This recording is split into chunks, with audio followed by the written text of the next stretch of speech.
I have here in front of me a book, which could be a file of any sort, holding all sorts of papers together and information.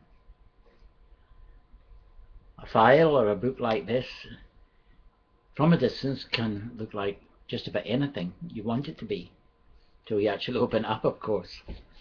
And you can't always tell what's from the front cover, just what's inside.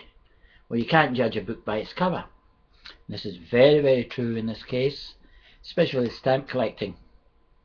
You cannot judge a collection by its outward appearance, because I have seen, and in my own experience I have seen stamp collections and old Weetabix books, paperback books, which have housed the most expensive stamps in the Stanley Gibbons catalogue, stamps cataloguing up to $2,000 and $3,000.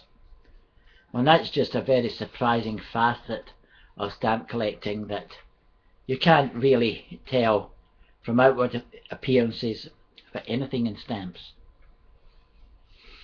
The most humble book contains the most magnificent stamps. The rarest stamps turn up in the least expected places. And that's maybe quite natural, really.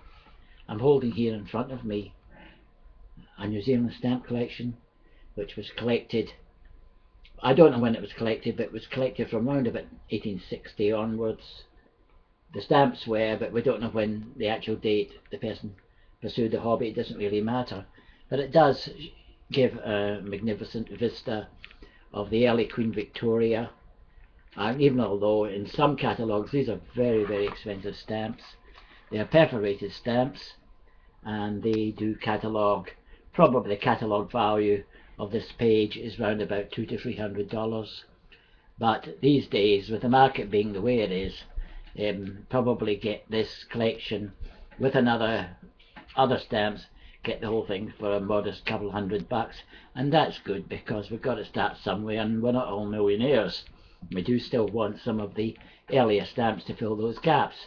Well, here we have what's called a row of Shallon heads. You can see them. I haven't really displayed them to the best of my ability, but that's what they are. Shallon heads, side faces. And that's a very interesting place to start in New Zealand history, is with the full-face queens. They have a prestige all of their own. It always seems to mark an event in time when describing a collection, that full-face queens to the present day, and everybody looks in awe and says, oh gosh, I get a very, very good impression of the hobby, or the actual collection, when I hear about this, even although in actual fact some of the full-face queens, if they're badly damaged, are not worth very much at all. But nevertheless, people say to themselves, well, I've got one, and that'll do for now, and they call that a space filler.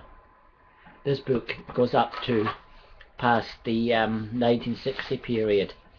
It's got the 1898 pictorials.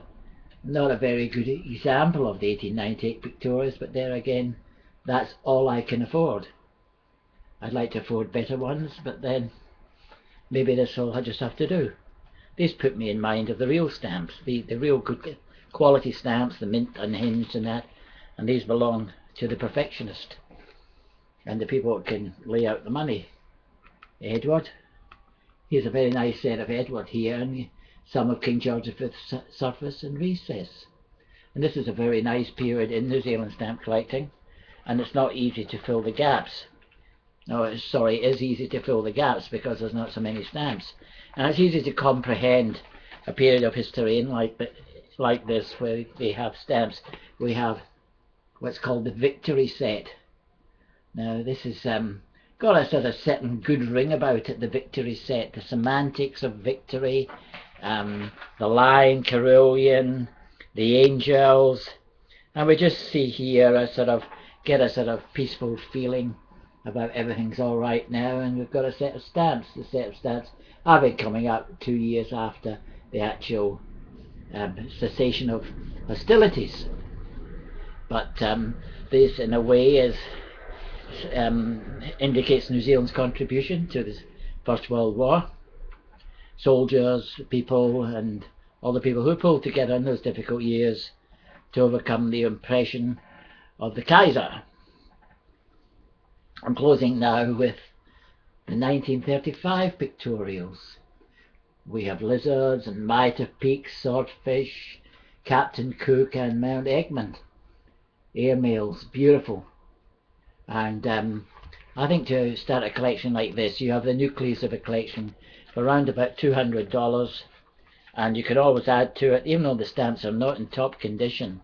They're okay for now, and they blend in with the rest of the stamps already in the album. Can't always afford the very, very best stamps at the top prices. We've found it very hard to get a collection. But that's all for now, and happy collecting. Robert MacDonald, thank you.